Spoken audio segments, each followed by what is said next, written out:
Hey guys, it is a beautiful day in Northern Virginia today. It's like 65 degrees. It's really crazy. So I thought I would give you a middle of the winter, dead of the winter, 65-degree tour of the gardens. You're gonna see a lot of leaves. There's not much to see, but what I thought would be cool is just to show you the garden now, and as I am cleaning things up over the next couple months, then you'll see how things start to transform around here. So let's go check it out. I am going to take you to the front yard first and show you what is happening there. Probably very similar to what you've seen before.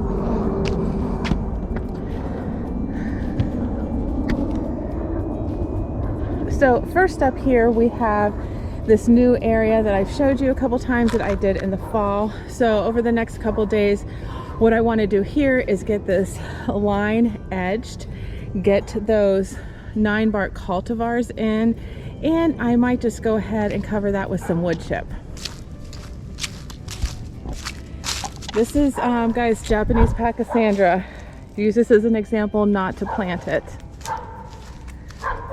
Okay, now we're going to come down to my side yard here, and all this area right here where there are the leaves, I've talked about that, is going back to the woods.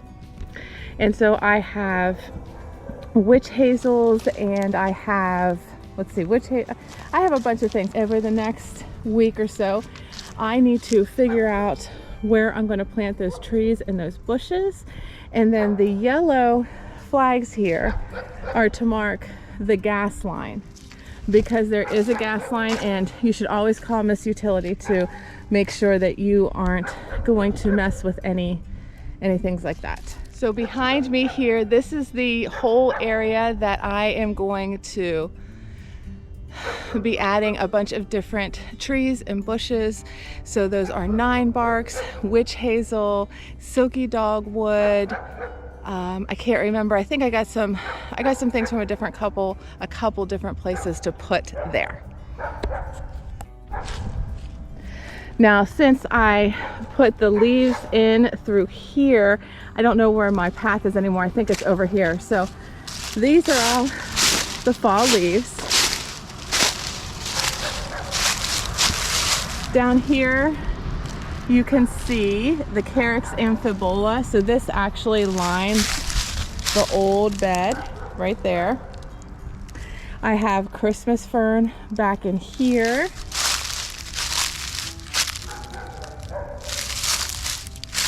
Here is a big, huge patch of golden ragwort. Those will start to get a little bigger here.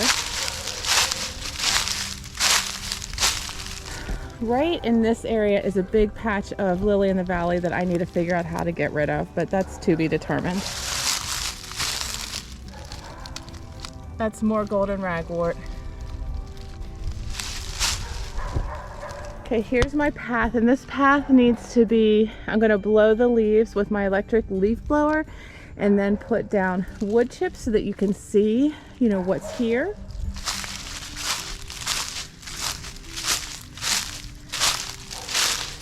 This is the side garden bed. I've been working on this over the past couple years. It's something that I've always known is going to be a work in progress. You can see some more of how the Japanese Pachysandra escaped. I've already pulled this out once before. Okay, so here I have 3 viburnums I'm going to put in. One right there, and right there. You see how important it was to get that gas line marked, because I literally had those viburnums on the gas line, which was a little bit of a scare. So these are, I almost can't even remember which type of, oh yeah, Viburnum dentatum. So I'm going to put in 3 of them over here. I have 3 Hypericum prolificums, one right there, and maybe one back there. And those need to be cut back here very, very shortly. So there are some Dryopteris ferns in here, And then there is a Carolina allspice in there, and a bunch of golden Alexanders and whitewood aster. Over here, which you can barely see, I have caged is like a red twig.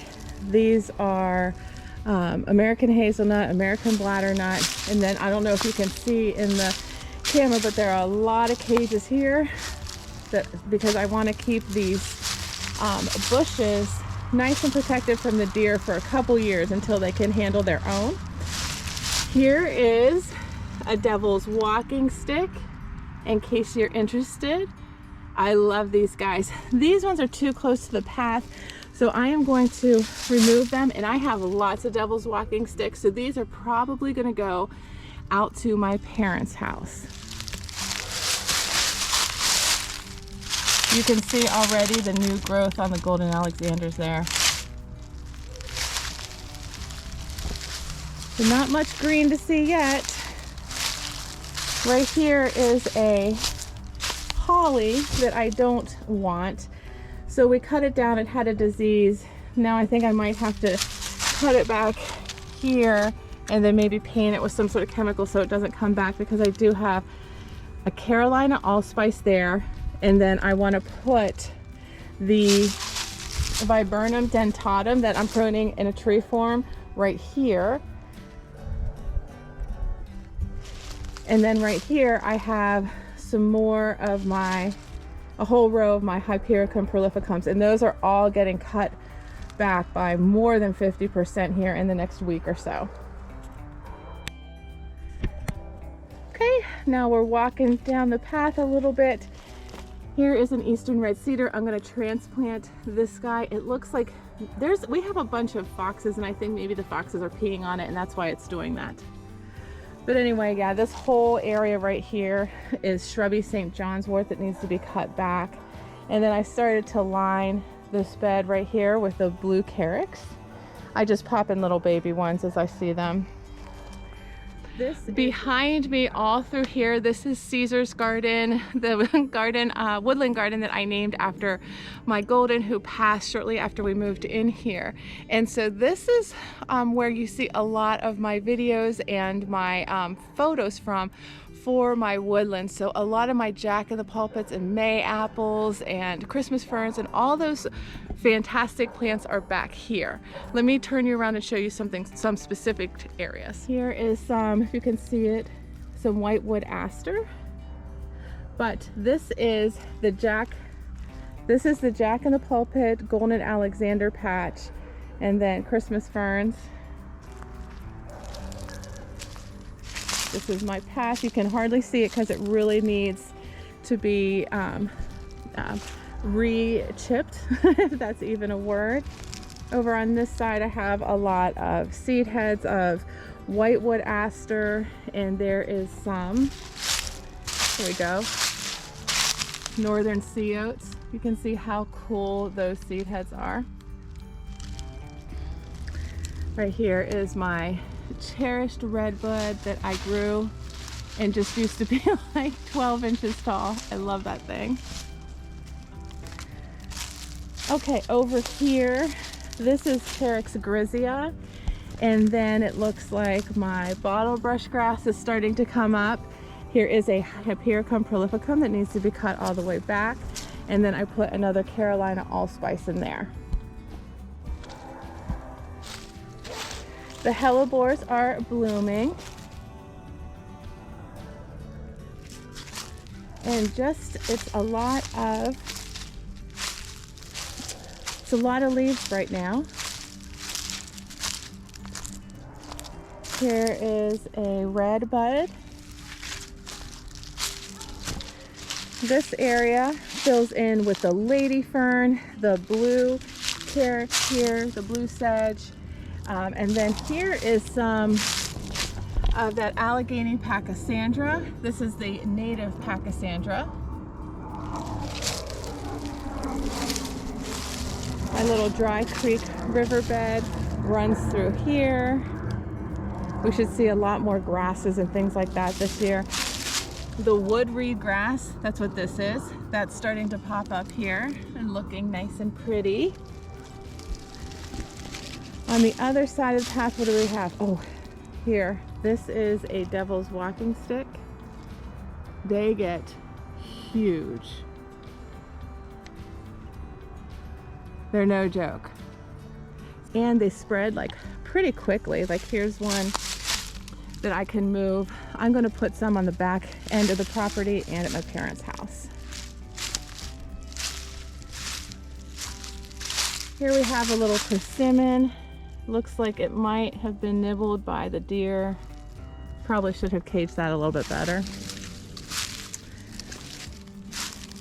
This is the bed that has like tiarella and a bunch of different caryxes. So we have like Caryx rosea, and then we have Sprengali, and then the Flacosperma, and then I put a bunch of different, not a bunch of different, but I put a bunch of sensitive ferns into here. Oh, here's some more woodreed grass getting going.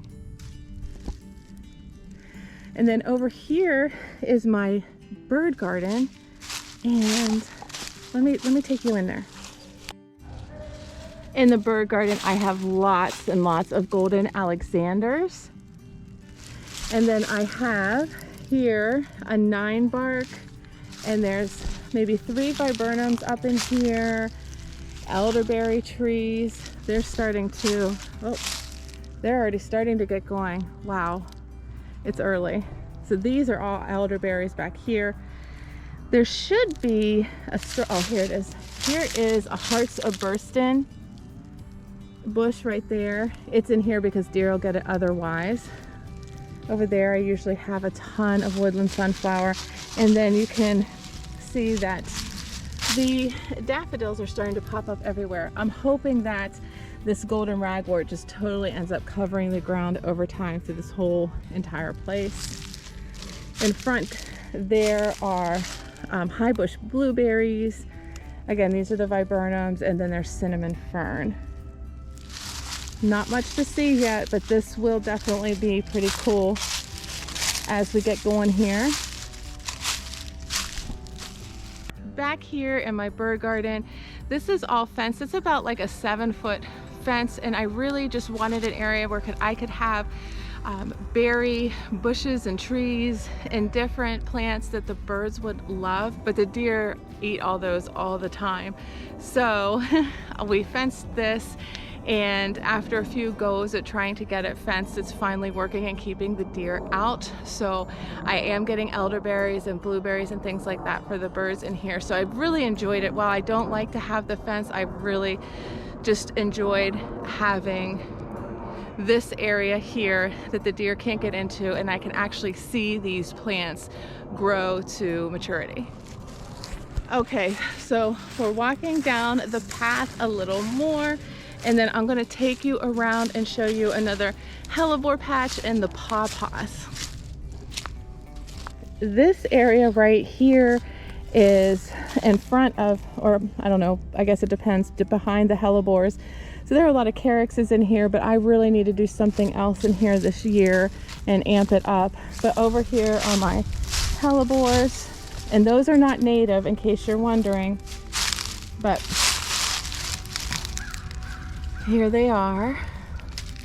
There's about, I don't know, 12 of them in here.